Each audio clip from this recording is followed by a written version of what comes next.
Hello, friends. Today I'm going to tell you about the movie Life After Beth. Beth Slocum went for a walk in the woods. A snake bit her in the woods and she died. Her parents Maury and Ginny and her boyfriend Zach are grieving. The latter can't find himself. He walks around sad and depressed. All day long he feels bad without Beth. Zach has even made a habit of going to visit the Slocums. In the evenings, Zach and Maury play chess together. Once they even smoked a joint at Beth's father's house. But one day something strange begins to happen. When Zach came to visit the Slocums, a Haitian worker named Perline jumped out of the house. She dashed past the house as if she had been scalded. And she told Zach that he should avoid the place.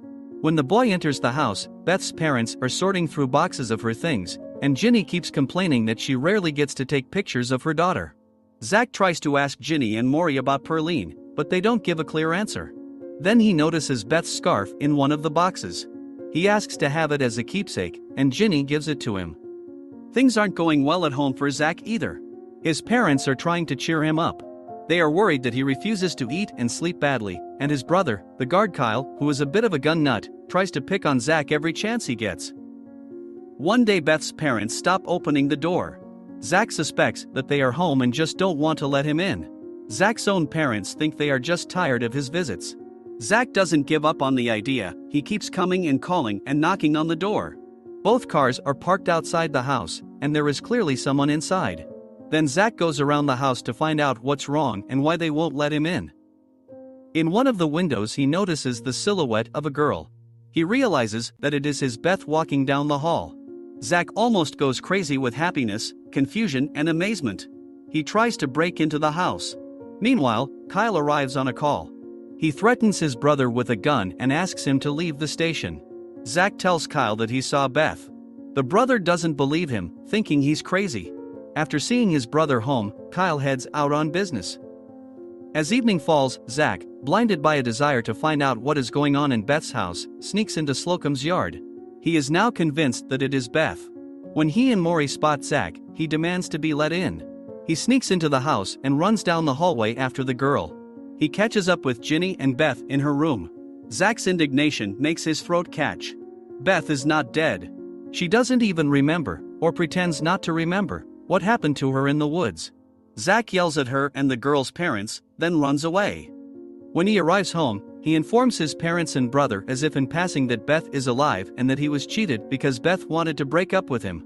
The next day, the mother goes with Zach to the hospital to see if her son has lost his mind. Zach has a hard time with Beth's sudden appearance. He feels out of place again and wants to get to the bottom of the truth. The guy decides to go to the cemetery where his girlfriend is buried. At Beth's monument, where the grave ground was flat, he sees a hole big enough for the girl to fit through. Realizing that something unusual is going on, Zach goes to the Slocums. Beth's father lets him in, looking around warily. He tells his daughter's boyfriend that they have no idea how it happened. It's just that Beth came back to them one day and has no memory of what happened to her or how she died. Beth's parents believe that the girl has been resurrected. Zach, on the other hand, thinks she has turned into a zombie. The boy thinks the police, the CIA, and scientists should be called in to find out how what happened. He is sure he should tell Beth that she is dead, but Ginny and Maury disagree. They refuse to call what happened anything other than a miracle. Maury advises Zach not to ponder the details and just tell Beth what he could not say when she was alive. Interrupting the argument, Beth enters. Zach is almost ready to tell her about death, but the girl kisses him and drags him to the attic, where she now lives permanently. There, after a brief conversation, Beth pounces on him. She wants love, but Zach is afraid of his ex-girlfriend. He thinks that she is going to eat him, just as a zombie girl would. But hormones take over. The couple rushes into each other's arms, but Beth interrupts Zach. She is afraid her parents will hear them. Zach suggests going for a walk, and Beth is thrilled with the idea. However, her parents do not let her go. They fear that she will be seen by those who knew about Beth's death and were at the funeral. In the end, the lovers give up. After watching TV and swimming in the pool, Zach goes home. On his way home, he notices a new oddity. Down the street, a well-dressed man is running somewhere in a panic, but Zach doesn't care. He is with Beth again, they love each other and are ready to be together forever. The weather outside is beautiful. Zach is happy. He leaves the house to go to Beth's, but then he meets an old letter carrier he hasn't seen since school. The letter carrier acts strangely. He doesn't understand what he's talking about when Zach talks about his long absence. He then gives the boy someone else's letters, gets into his car, and, swaying like a drunk, drives off into the distance. However, Zach, who is in love and happy, does not want to think about the strange things going on around him. He goes to the Slocums. They, too, are happy. The daughter is home, everything is back to normal. But Beth behaves unusually. She drags handfuls of dirt into her attic. Zach manages to cunningly convince Beth's parents to let her go for a walk. The two of them go to the square. They find a deserted playground and make love right on the sand. Then they lie in the open air for a long time and just talk. When Zach brings Beth home, she gets a sunburn on her cheek. The girl's parents are frightened, but Zach reassures them. He even likes the burn. The couple experiences unprecedented passion, but Ginny and Maury worry. Beth remembers that she has an exam to study for, and Zach leaves. On their doorstep, Maury yells at the boy for taking their daughter away and then forbids him to return. Zach is not deterred by this prohibition. He sneaks to the Slocum house at night, lures Beth outside through the window, and goes for a walk with her. They go to the beach happy. Zach lights candles, brings food, and picks up his guitar. He sings to Beth, but she doesn't like his new song. This annoys the girl and she gets angry. Something happens to her. Beth starts smashing everything around her with unbelievable force. She even manages to break the support of the lifeguard tower. Frightened, Zach tries to get his girlfriend off the beach. Zach takes her home, climbs into the attic through a window, and discovers earth walls inside. Beth has covered the walls and ceiling of the attic with it, making it look like a tomb. Zach becomes uncomfortable. He wants to run away, but Beth tries again to lure him into bed. She fails, and the boy runs away. Zach is depressed. He is having breakfast alone in a cafe when he is hailed by Erica, an old acquaintance. She sympathizes with Zach about Beth. They eat together, talk, and when Zach leaves the cafe, he accidentally knocks Beth over. The girl runs after him. She is jealous and wants Zach to always be there for her. At that moment, Erica comes out of the restaurant and heads toward Zach. Beth, seeing some girl talking to her boyfriend, freaks out. A scuffle ensues, but Zach manages to get Beth away without incident. Realizing that he must somehow explain to his girlfriend why their relationship is so strange now, Zach takes Beth to the cemetery to her grave. He tells her that the girl died of a snake bite. She was buried and then it crawled out. Beth doesn't want to believe it. She loses her temper again, screams, beats Zach, and steals his car. Zach doesn't come home until late at night. Right outside the door, Kyle points a gun at him. His parents try to calm his brother down, but he panics, ready to shoot anyone acting suspiciously. Seeing his dead grandfather sitting in a chair, Zach realizes what is happening. Beth wasn't the only one who came back. Other dead men rose from their graves, too. Panic reigns in the town. Zach's family is also in turmoil. The moment they manage to calm Kyle down, the former owners enter the house.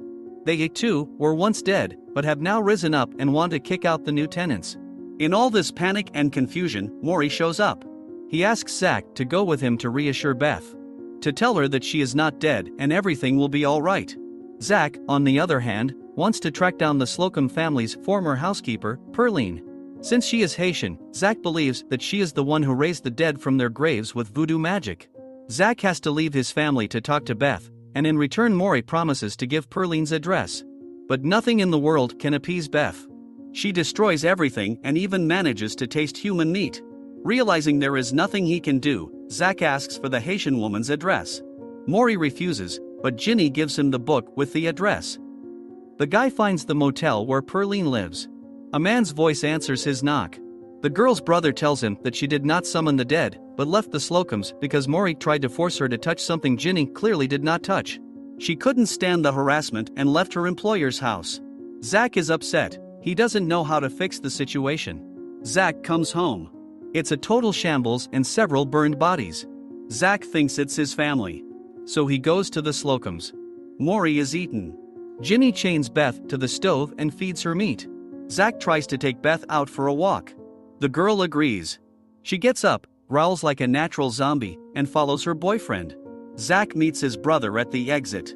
Kyle joins the resistance gang.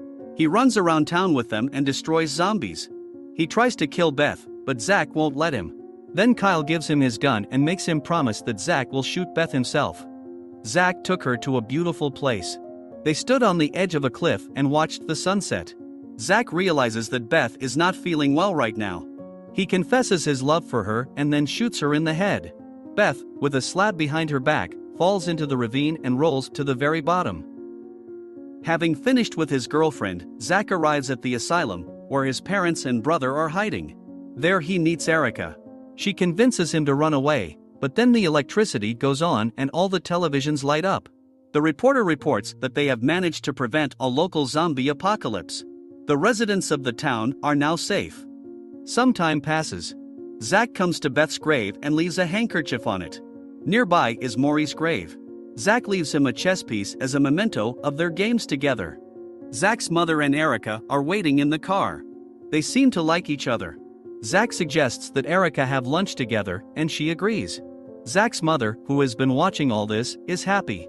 Her son is done with Beth and is ready to move on with his life. Thanks for watching. Sign up and like it if you want more of these reviews.